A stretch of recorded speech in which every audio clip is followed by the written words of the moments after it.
What's up, tennis fans? Sleepy Picks here. We're going to go through every single third round pick of the Cincinnati Open.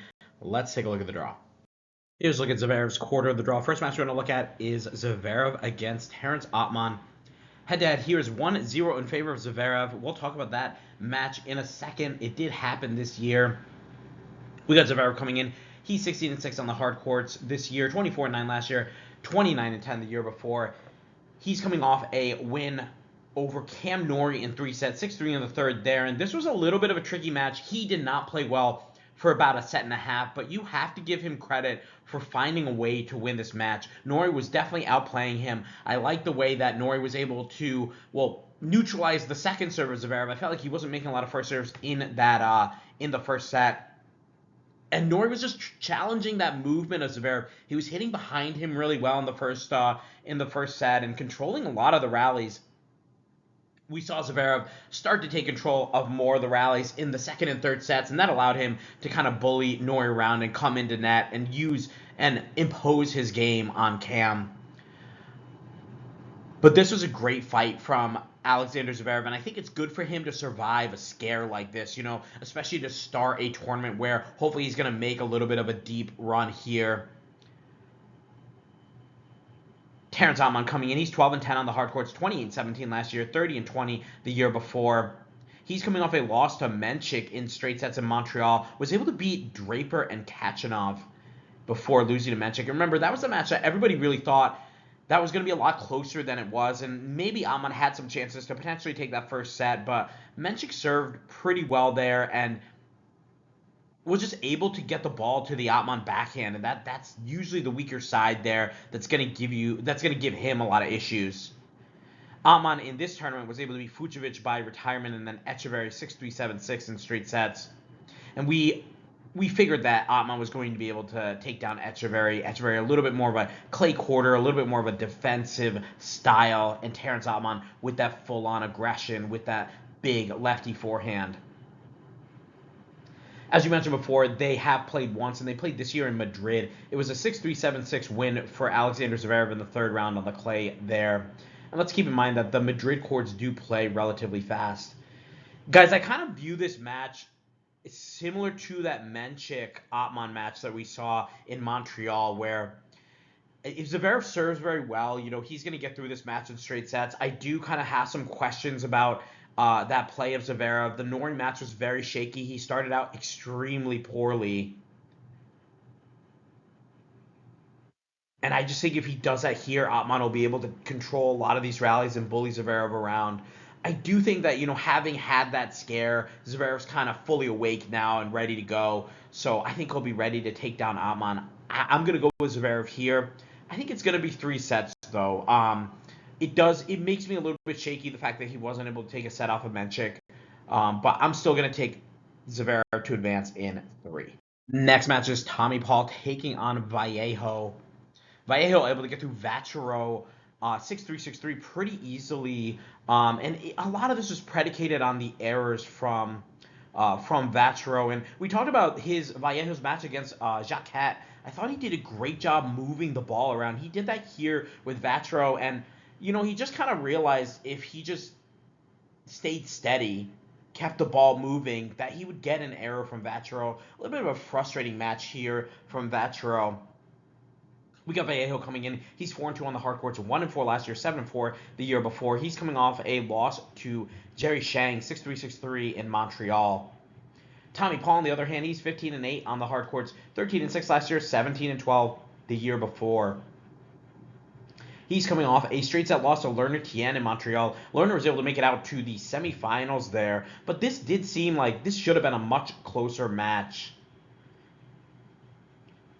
Tommy Paul was able to get through Hurkacz in the second round here, 6-4, 6-7, 6-3. And a little bit of a disappointment from Hurkacz. Obviously, we had Hurkacz picked here to beat Paul, but I think this is this is a big step up here for Paul. He should be winning these matches. It's just this summer season has not really been great tennis from him. Losing to Majcek, being up a break in that first set against Majcek and losing it 7-5. Then beating Royer barely and losing an easy match to Lerner Tien. And here against Hurkacz, it felt like once Hurkacz won that second set that maybe we were due for another tough 3-set loss for Paul, but not to be. He was able to come back and win that third set 6-3. Head-to-head here is 1-0 in favor of Paul. He was able to get a win this year in the Houston Open, 3-6, 6-4, 6-4 on the clay there. And if you guys remember, Tommy Paul was able to win that tournament, beating Chaga in the finals.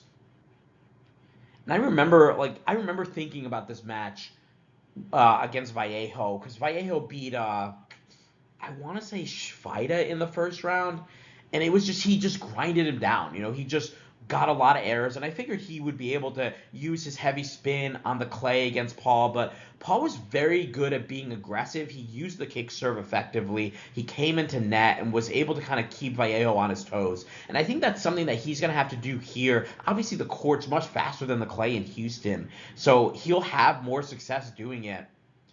But Vallejo's the type of guy that you don't want to let your foot off the gas. I feel like if Paul kind of gets into like that casual mode of playing, he could potentially be in trouble here.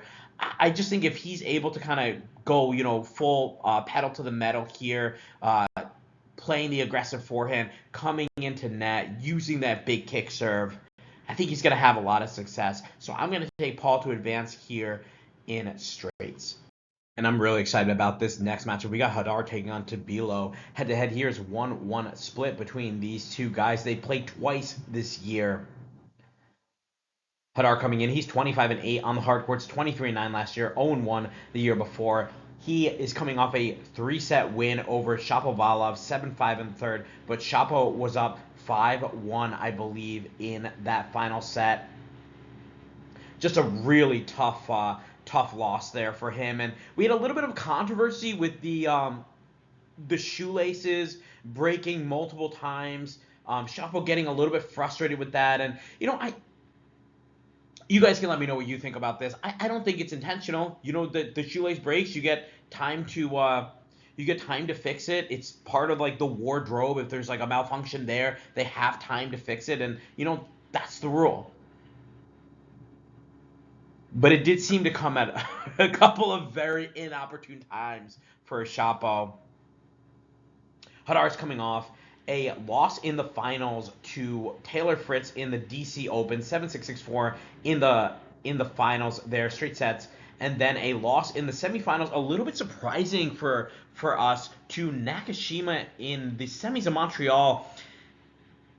And the reason I say it was surprising is because obviously, we know Nakashima, he's playing extremely well, but just the way he was able to handle Jodar, the way he was able to play offense, and he was the one controlling the majority of these points against Jodar. It was impressive stuff from Brandon Nakashima. He has really turned a corner here. Like I said, we're so used to him having some of these good wins, and then the clock strikes midnight and he turns back into a pumpkin. But Brandon Nakashima is now playing consistently good tennis, so we got to take notice there. Jodar's going to take on Tabilo, who is 10-7 on the hard courts, 20-13 last year, 13-8 the year before. And Tabilo's coming off an amazing clay court season, 25-12 on the clay. He made it to the semifinals of the DC Open, losing in 3 sets to Jodar. Then he lost in straights to Hurkacz, and that was a little bit of a impressive matchup from Hurkacz, just dominating Tabilo, not really letting him get the ball in front of him or control a lot of these shots. And Tabilo able to get through Struff today in straight sets, and this was a great match from Tabilo. He did exactly what he needed to do. He moved Struff, and he took advantage. The Struff serve not good today, and we talk about if he can't get that first serve in and he's relying on the second serve so much, then he's going to be in a lot of trouble. And that's exactly what we saw today. Tabilo was able to chew up that second serve, get a few breaks, put a lot of pressure on the Struff serve as well.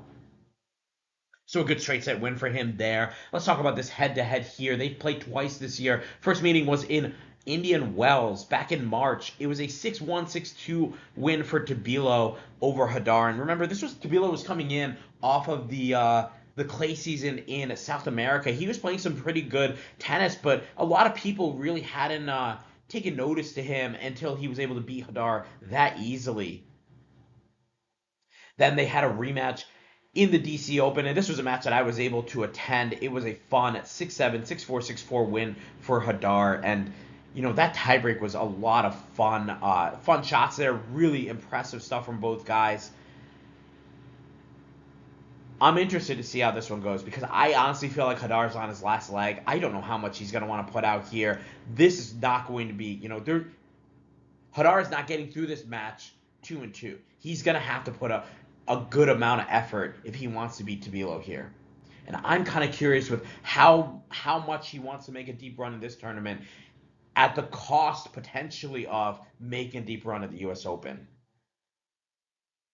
Guys, I think this is Tabilo all day for me. Let me see I'm really curious what the odds are here because I assume that Hadar is going to be coming in as the odds-on favorite.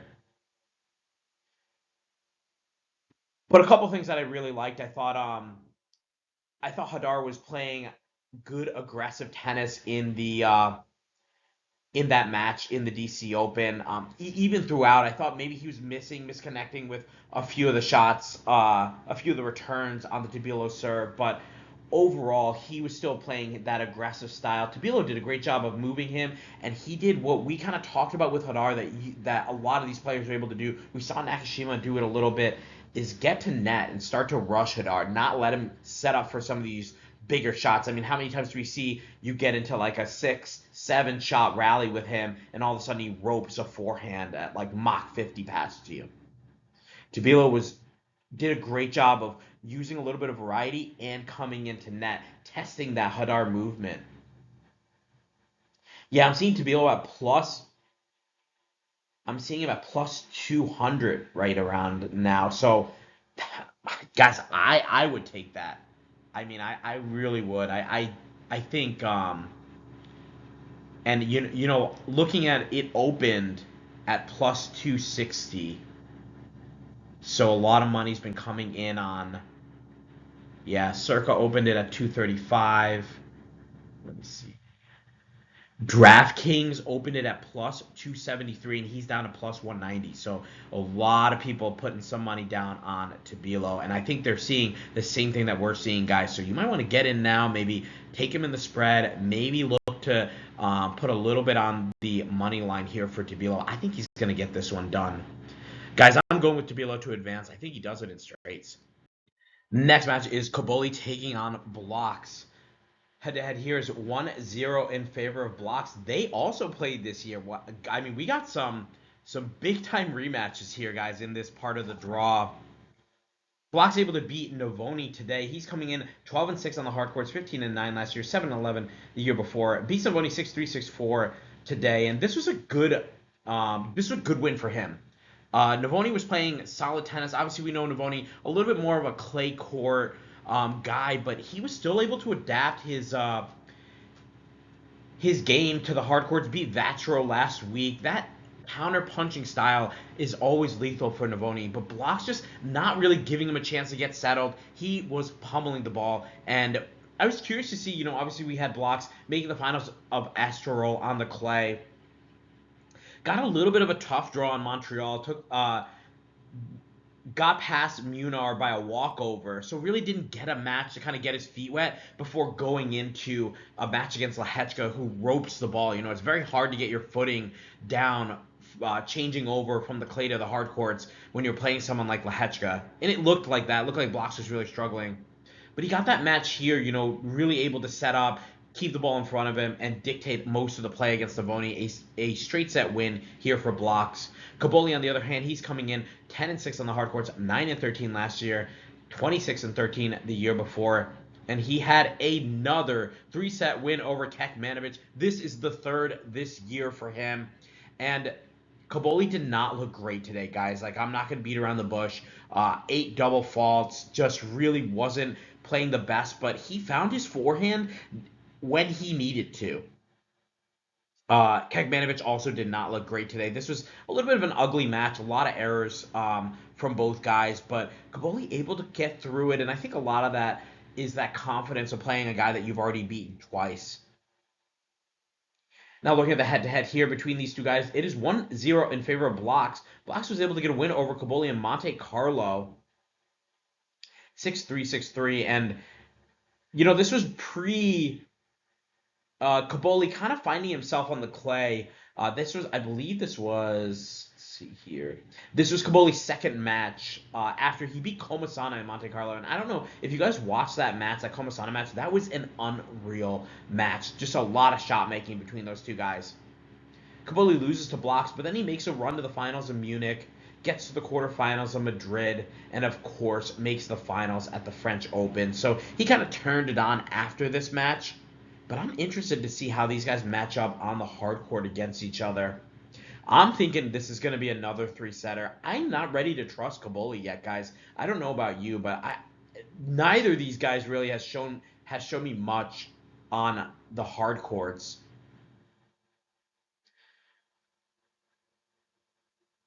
But I'm gonna take Alexander Blocks to pull the upset off here, guys. I'm kind of like, what are you thinking? But um, I'm gonna do it because I just think Cobolli.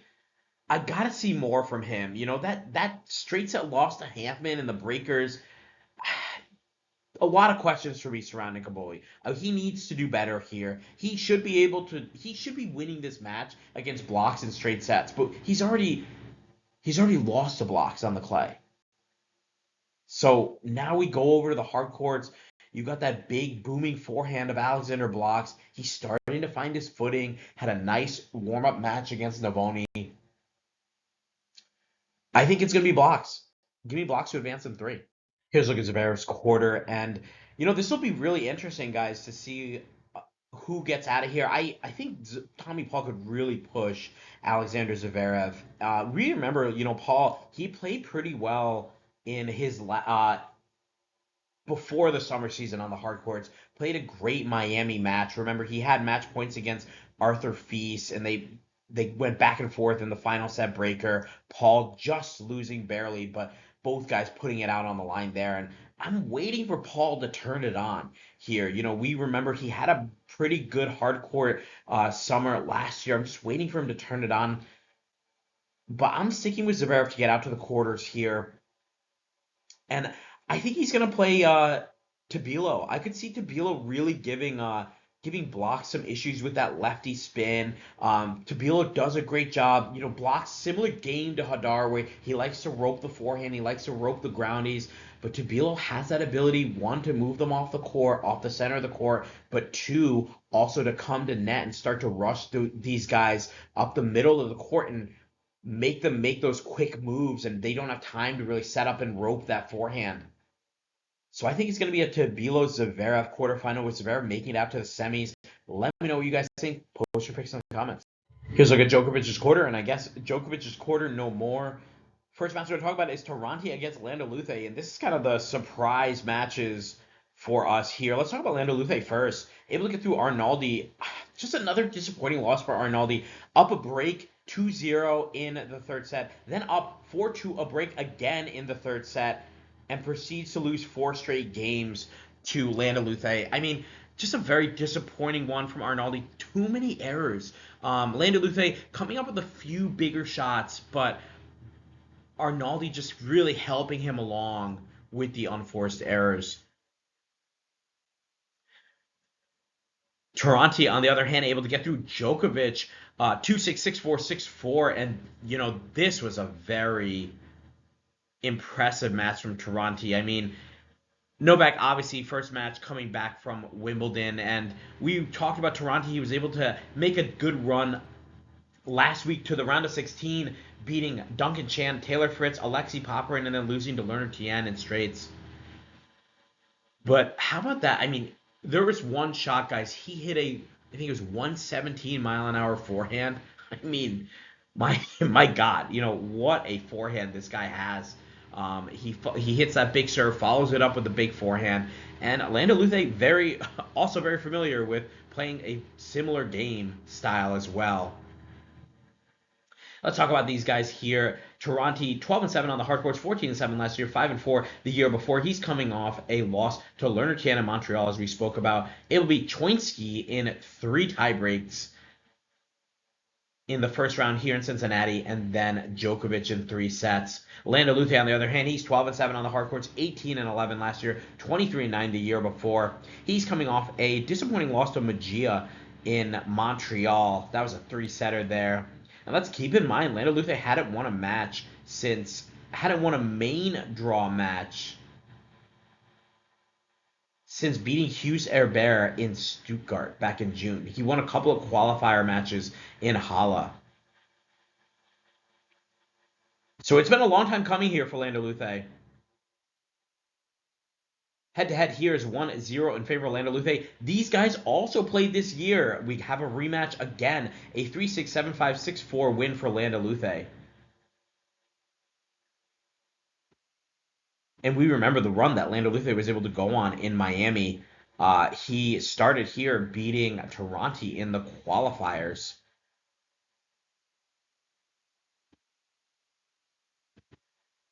You know, I want to go with Tirante, guys.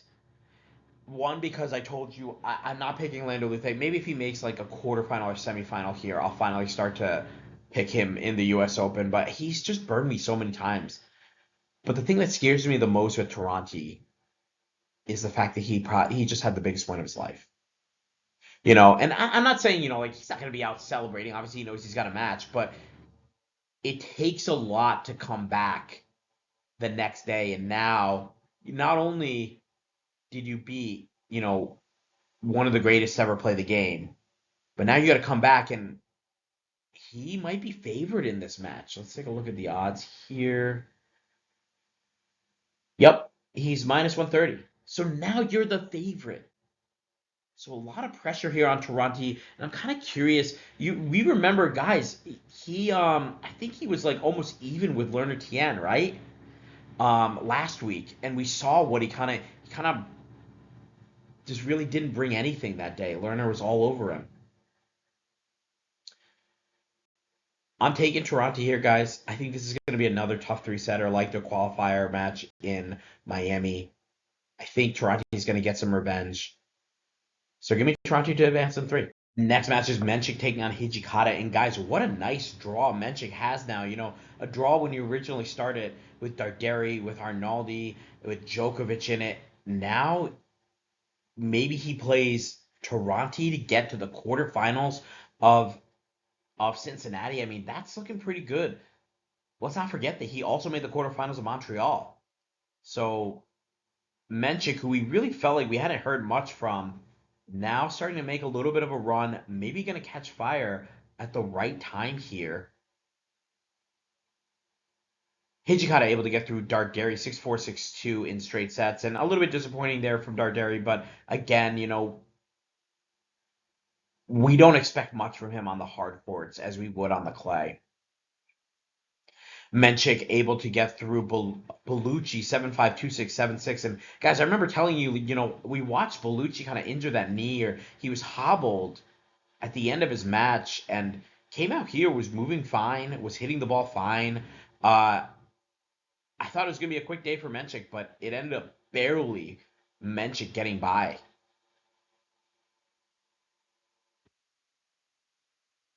No head-to-head between these two guys. Let's talk about Mensik. He's 20-8 on the hard courts, 22-12 last year, 26-12 the year before. He's coming off a straight set loss to Ben Shelton in Montreal. Let's not forget, Shelton able to go on and win that title.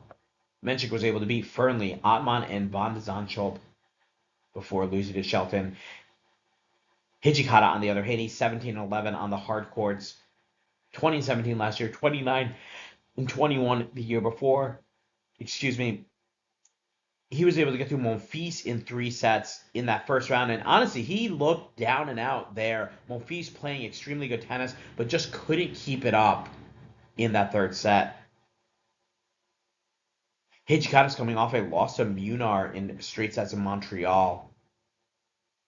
Guys, I mean, this match really just hinges on how well Mensik's going to serve. If he serves extremely well, then he can take chances on the return.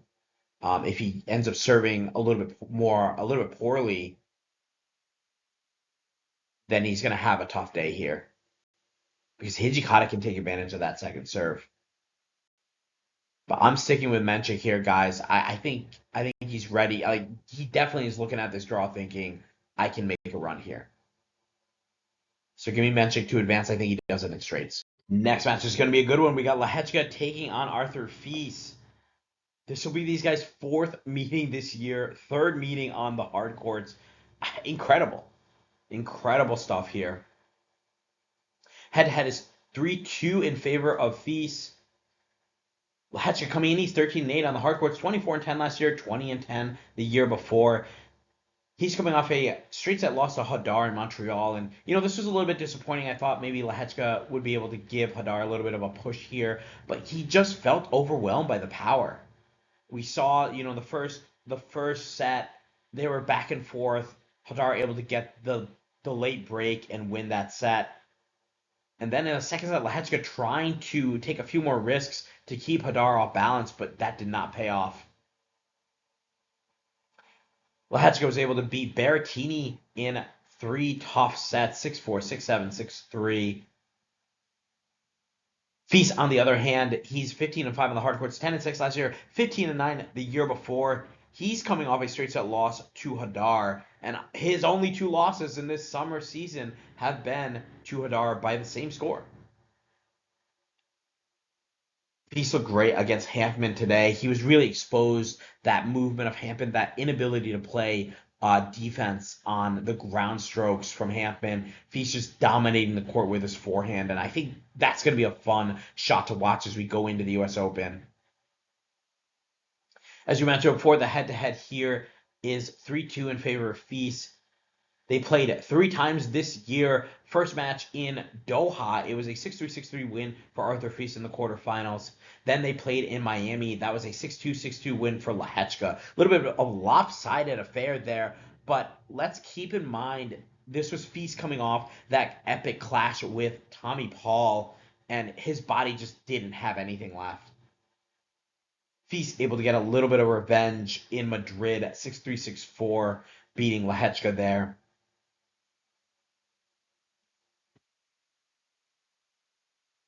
Guys, I'm going with Fils here. I really Let me see. Let's take a look at the odds now that I got the odds page up. Yeah, Fils is minus 160. We're seeing minus 150. Let me check the tracker here. DraftKings opened at minus 149. Now he's floating around minus 162. So that kind of tells you where that money's going.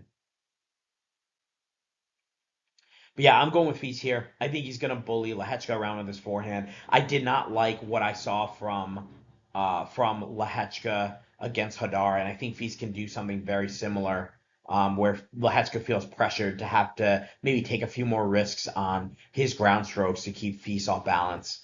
I don't think that's going to work. I don't think it's a consistent strategy for Lehecka. So I'm going with Fils. I think he wins in straights. Next match is Arthur Fery taking on Alex de Minaur. de Minaur able to get through Halys 7-6 in the third today. And this was an incredible match from the Demon. He's coming in 11-7 on the hard courts, 30-11 last year, 19-6 the year before, coming off a loss in 3 sets to Cam Norrie. And remember, he had match points in that match, I believe, and just wasn't able to close out the second set. He was dominating most of that second set. Norrie comes back and is able to win that third 6-1. A little bit disappointing from de Minaur. Did get a nice win over Duckworth in straight sets there. Was able to beat Halys, as we mentioned earlier today, dropping the first set 6-1. And it was all Halys. He was able to dictate a little bit against de Minaur. He looked very solid, but de Minaur able to right the ship here. And I think that really does give him confidence moving forward. Fery, on the other hand, he's 9-4 on the hard courts, 18-4 last year, 12-7 the year before. He's coming off a loss in the semifinals of Wimbledon to Zverev. So had to make the adjustment back onto the hard courts here. Maybe that's a reason for that 3-setter with Duckworth. 7-6 in the third there, though. So splitting hairs.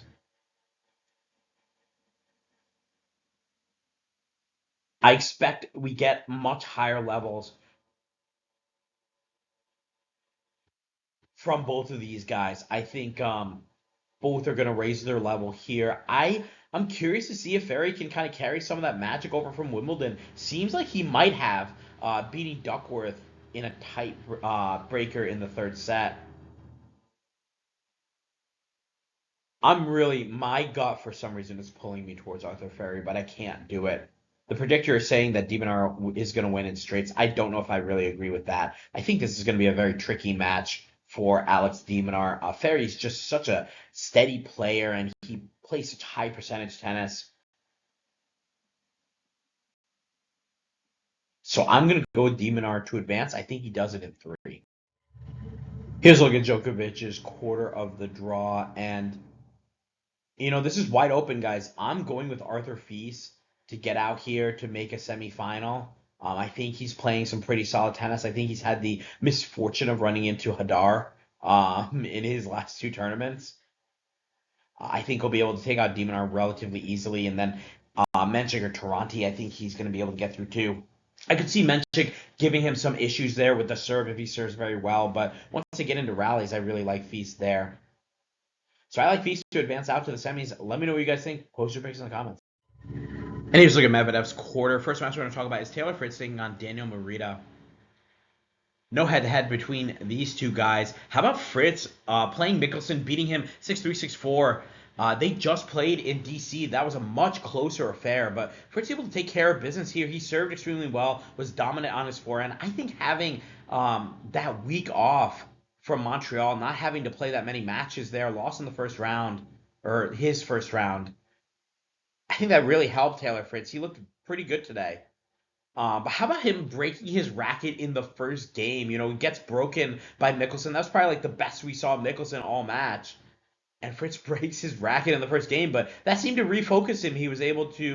Um, he was able to win 6 out of the next 8 games to take the set.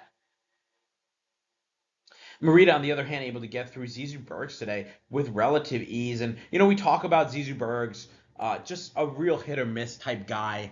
There are days where he can be on and he looks like a top 10 player, and then there are days where the unforced errors are just countless. This to me felt like it was kind of a middle of the pack match, but Merida getting stronger by the match. Extremely impressive stuff there from him. Following up a quarterfinal appearance to Lerner Tien. Let's talk about Taylor Fritz first. 14-8 on the hard courts, 31-12 last year, 23-10 the year before. He's coming off a loss to Tirante in Montreal, but this was right after he played the Washington final, so potentially a little bit of fatigue, and I think he was kind of smart there, maybe not to try to do everything he can to win that match, because he does have those knee issues that we saw give him an issue at Wimbledon. Merida, on the other hand, 18-6 on the hard courts, 15-5 last year, 17-9 the year before. He's looking pretty good, and as we mentioned before, able to get to the quarterfinals against Lerner Tien, where he lost in straights, beat Draxel, Humbert, Mickelson, and Griekspoor to get there. No head-to-head between these two guys, and guys, I'm a little bit curious. The predictor has Fritz favored to win in straights, and I don't know if it's gonna be straights. It's gonna be two very close straight set matches. Like I don't think this is two very close sets. I don't think this is going to be that straightforward of a match here though. So I'm gonna go with Fritz to advance. I still believe that if he serves extremely well, it's gonna be hard to beat him. So I'm going Fritz to advance, but I got a feeling this is going to be 3 sets. So give me Fritz in 3. Next match is Fonseca taking on O'Connell. O'Connell getting a retirement win over Casper Ruud. Casper Ruud having to retire after the first set due to a back issue. So that's a little bit concerning, especially where we got the U.S. Open's a couple weeks away. Gotta see if Ruud's going to be able to bounce back here on the hard courts. Fonseca able to get through Bodog van Zandschulp in straight sets today, 6-4, 7-6. A very nice performance there from him. Fonseca's coming in, he's 7-4 on the hard courts, 22-6 last year, 8-3 the year before. He's coming off a loss to Ben Shelton in Montreal, and that was a little bit of a weird match. Kind of a little bit of a head scratcher. I thought it was going to be much closer. Fonseca had the break lead in that second set. I thought they were due to split, but not to be there. And it looked like there was something off with Fonseca. He was kind of complaining about something the whole time. So I'm not really sure how to read that Shelton loss for him. O'Connell, on the other hand, he's 10-9 on the hard courts, 19-15 last year, 23-16 the year before. He came through qualifying here in Cincinnati, beating Sweeney and Shevchenko, then was able to win in straights over Mychek and now over Casper Ruud. So he's having a pretty solid tournament here. But guys, I gotta go with Fonseca. I mean, yes, could O'Connell potentially grind down some points against Fonseca? Sure. But I just think that forehand of Fonseca, he can take control of a rally whenever he wants to. Even if he's on defense, as long as he ropes that thing, he will have control of the rally. I love everything we're seeing from Fonseca. I hope that he's found a little bit of a rhythm here, the way he was able to find it in Indian Wells earlier this year. So I'm going to go with Fonseca. I think he gets this one done in straights.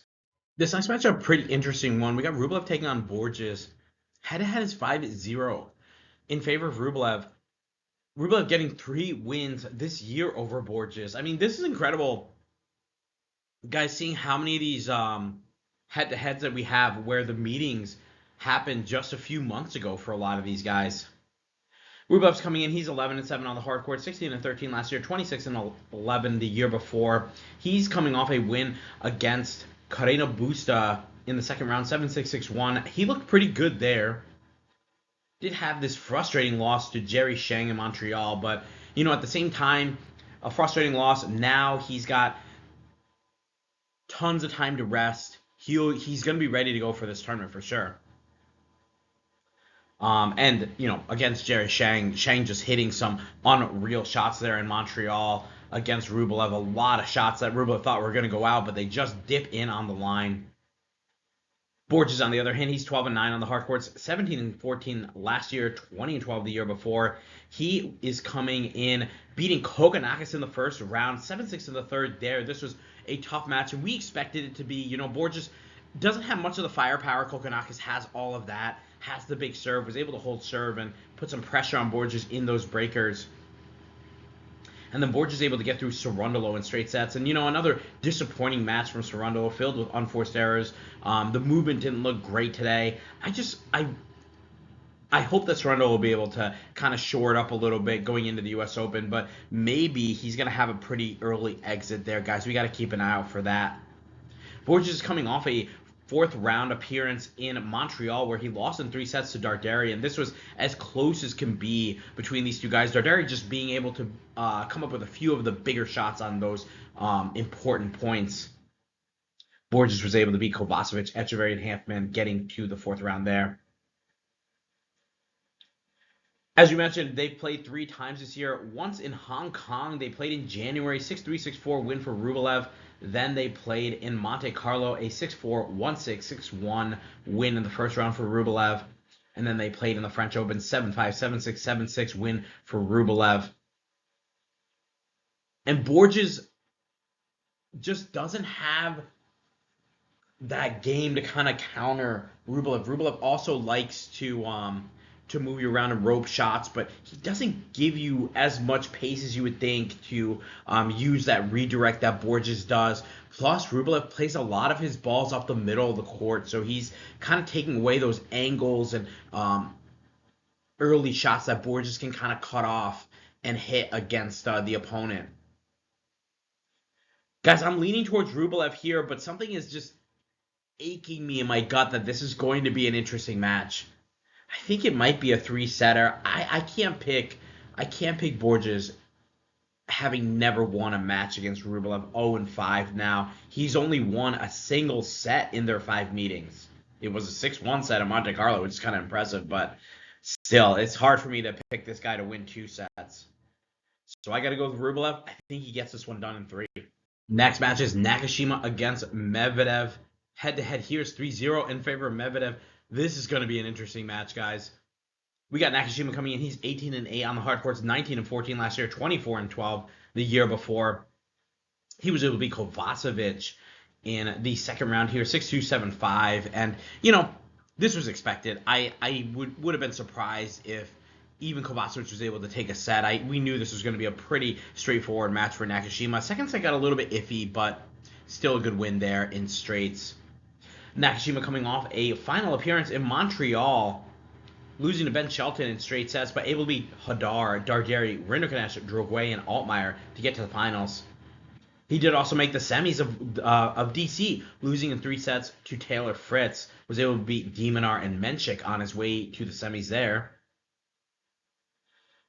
Medvedev, on the other hand, he's 20-5 on the hard courts this year, 20-12 last year, 28-9 the year before. And obviously, I talked him up a little bit. We remember the run he was able to go on in Indian Wells, getting all the way to the finals, pushing Sinner to the absolute limit. And let's not forget, Medvedev does have a hard court title this year in Dubai, where he got the walkover from Griekspoor, but still played some good tennis to get to that point. Medvedev's coming off a loss in Montreal to Bodek van Zandschulp, 6-3, 7-6. A little bit of a disappointing match there, but we knew that transition match for Medvedev was going to be a tricky one. He came in against Trunzoliti as a heavy favorite and won 6-4, 7-5. This was a pretty close match as well for Medvedev, which is a little bit concerning now going against Nakashima, who's having one of the best hard court summers on tour. These guys did also meet this year, very similar theme that's going through all of our round of 32 matches. These guys played in Brisbane. It was a 6-2, 7-6 win for Medvedev in the finals there. Medvedev also getting a win against Nakashima in 3 sets in Madrid, and then a straight set win in Indian Wells. Sorry.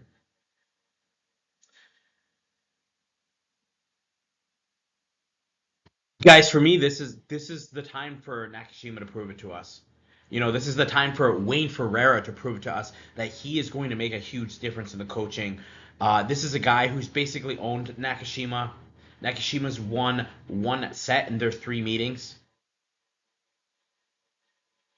If this can even if it's a 3-set loss for Nakashima, I still kind of chalk that up as a big improvement for him. But I think this is going to be a win for Nakashima, guys. I don't like what I'm seeing from Medvedev. I don't think he's playing great tennis. I think he's really got to find that footing. And you got the balls are slowing down. The courts are getting a little bit slower. Nothing's really playing into the benefits of Medvedev. So I got to go with Nakashima to advance here, guys. I think he gets it done in 3. And here's a look at Medvedev's quarter. And I kind of got a feeling that we're going to get a Fritz Nakashima quarterfinal. I would love to see a Fonseca Nakashima quarterfinal, but I think Fritz is going to be able to get through that match and get out to the quarters and play Brandon again. And we know that, that match was a tough 3-setter. Fritz was playing extremely well there. That, to me, is another test for Nakashima to see how good that coaching staff really is. What adjustments are they going to make a week and a half later to play Taylor Fritz again? That'll be definitely an exciting match. But, guys, I'm going with Fritz to get out of this quarter and make it to the semis. Let me know what you guys think. Post your picks in the comments. Here's a look at Auger-Aliassime's quarter, and guys, we should have seen this coming. The first match we're going to talk about is Faria against Walton. Faria able to take out Shelton 6-4, 6-4, and we talked about this match. I thought it was going to be a little bit tricky for Ben. I thought he'd be able to kind of fight through it, but it just didn't seem like that fight was there. I mean, you're talking about a guy who just won back-to-back Masters in Canada. Just wasn't able to kind of turn it on today. We were waiting for it. Good on him to get out here and play a match, especially for the Cincinnati crowd and everything. I think that's great. But this was a tough loss here. Tough match to watch, honestly. Fery's going to take on Walton, who was able to take out Buse 6-4, 6-3. And a respectable win there for Walton. We expected Buse to have some trouble here. He hasn't been as good on the hard courts as he's been on the clay. So I'm not sure we might see... I don't know if Buse is going to get a seed at the U.S. Open. But I would definitely look out for... a potential upset there if he was seeded. Let's talk about Faria. He's 8-4 on the hard courts, 9-6 last year, 24-5 the year before. He got 4 of his 8 wins this week in Cincinnati, beating Basilashvili in straight sets, Wu in straight sets, Brooksby in straight sets, and Ben Shelton in straight sets.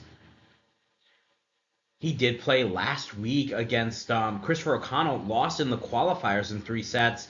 Gets a lucky loser spot, plays Drogway, and loses in straights. Adam Walton, on the other hand, he's 28-17 on the hard courts, 32-23 last year, 46-27 the year before, able to beat Mejia in straight sets and Buse in straights. He also hasn't dropped a set. Walton beating Boulez to get a qualifier spot in the main draw, loses to Brooksby in straights. No head-to-head between these two guys, and what an opportunity this is for one of these guys to go to the round of 16. And let's not forget, I kind of feel like we'll talk about that Zheng Musseti match, but if Zheng's able to get through there, now you're talking about a big opportunity for these guys to get out to the quarterfinals of a Master Series. Talk about rankings points for these guys. I think this is Faria, guys. I really love the fight that he has. He always brings it every match. You talk about when he played in Estoril, made the quarterfinals, really gave Jodar all he could handle, had chances to potentially win that second set and win the match, but just didn't have enough at the end, losing in 3 sets. But he carried the flag when Borges went out early in Estoril, and he did a good job with that. There's a lot of pressure on him in that whole tournament, so I really like that. But I'm going with him to advance. I think Fery's gonna win this one in straights. Next match is Michael Zheng taking on Lorenzo Musseti. No head-to-head between these two guys. Let's talk about Michael Zheng first. He's 16-6 on the hard courts, 22-6 last year, 9-5 the year before. He had to come through qualifying to get out in Cincinnati, beating Echargui and Trevor Spida, both in 3 sets to qualify for this tournament. Then beat Marijan 7-6 in the third and gets a straight set win over Humbert. And this was impressive for Michael Zheng. Obviously, we know he's got those clean strokes, and yes, he's gonna be able to play some high percentage tennis. I think that's where Michael Zheng really excels. Humbert just a few too many errors, in my opinion. I was hoping that he would be able to have a little bit more offense to pressure Zheng, but he was not able to do that today. Zheng's coming off a 3-set loss to Kekmanovic in Montreal. 7-6 in the third there. Was able to beat Nishikori in straights.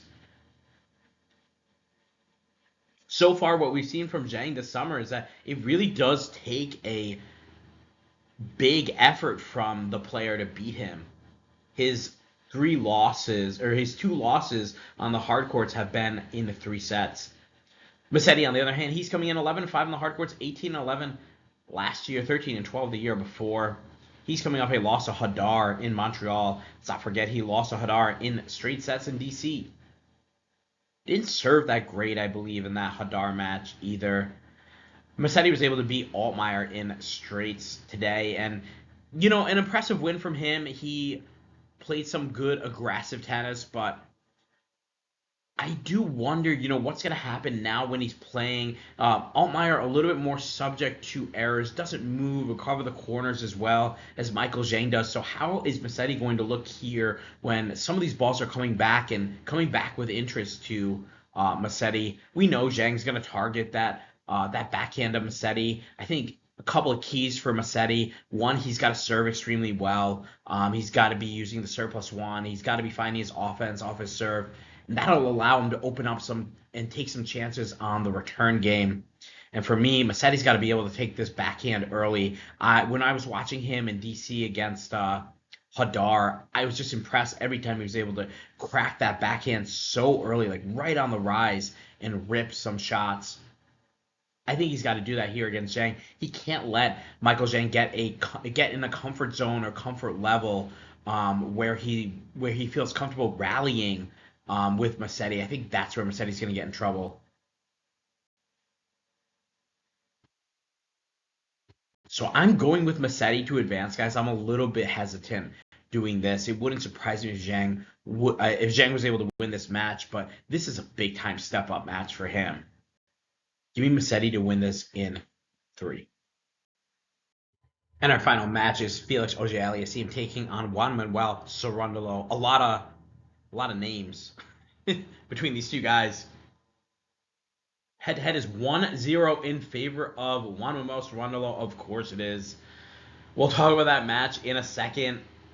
Let's talk about Cerundolo first. He's 5-3 on the hard courts, 10-9 last year, 0-3 the year before. He's been having a great season. I think he made some changes to that forehand. He's got some more RPMs on it, and it's really showing. I like what he's doing. He's been able to kind of play a little bit more offensively as opposed to just relying on the error of the opponent. Cerundolo's coming off a loss to Casper Ruud in straight sets. Let's keep in mind that was a revenge match from the Gstaad win that he got in the quarterfinals. Cerundolo able to beat Lajal in straights, and then Rinderknecht in 3. And the Rinderknecht body really just gave out at the end of this, and you were just like, this is just classic Juan Manuel Cerundolo. Lets the player's body just kind of wear itself down, and he just stays there, and he's an absolute backboard. You have to get it past me. If you're not willing to move some of these shots or take some risks, it's not going to go past. Felix Auger-Aliassime coming in, he was able to beat Tsitsipas in the second round, 6-3, 7-5, and this was a nice win for him to get through. Tsitsipas playing decent tennis here. Let's not forget that Felix had to pull out of Montreal due to a back injury, so I'll be interested to see maybe if that's something we see creep up here.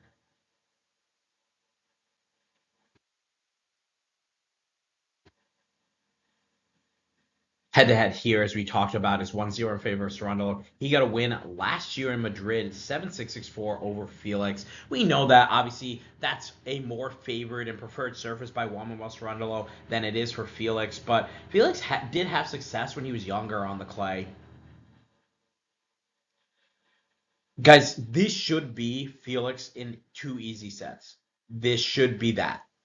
He's got the forehand, he's got the serve, he's going to be able to move Cerundolo around, but we just know Cerundolo will always hang around. He's not going to beat himself. He's going to make you take this win from him. I'm sticking with Felix, guys. I think it's going to be Felix in 2 very tough sets. And here's a look at Auger-Aliassime's quarter of the draw. And guys, I kind of want to watch him play Juan Manuel Cerundolo before I make this decision. Since he passes, it's always really tough to tell. He did look good in that match, but I want to see how he plays against a guy that's just a grinder. He's going to really challenge you and make you come up with some winners. I think if he's able to get through that match, I really like him to get out to the semifinals here. I think he'll beat either Musseti or Faria. That side of the draw is pretty open. I think Musseti will be able to get out to the quarters, and Felix will beat him there. So I like Felix getting out to the semis. Let me know what you guys think. Post your picks in the comments. And here's a look at our second round records.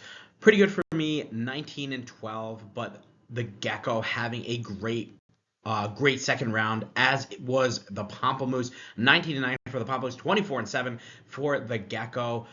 Putting our tournament records all at winning records. Hopefully we can carry this into the third round. And as always, guys, thanks again for watching. Make sure you like and subscribe. Share your picks in the comments. Share the video. Love to hear from you guys. Our comment section has been getting larger and larger, and I love seeing it. I think having good tennis discussions is awesome. You guys are also bringing in a ton of insights, and you're bringing in some opinions with things that you've seen from the matches, which I think really helps myself when I'm making my picks and things that I want to talk about as well. So definitely make sure you share. I love hearing from you. This is such an exciting time too, the hard court summer. We're going to be looking at the U.S. Open in a couple of weeks. I cannot wait for that. But we got to still wrap this tournament up. We'll have videos out every single day, recapping the day that was and looking at the days to come. Can't wait to talk about this tournament with you guys. Until then, I'll see you in the next video.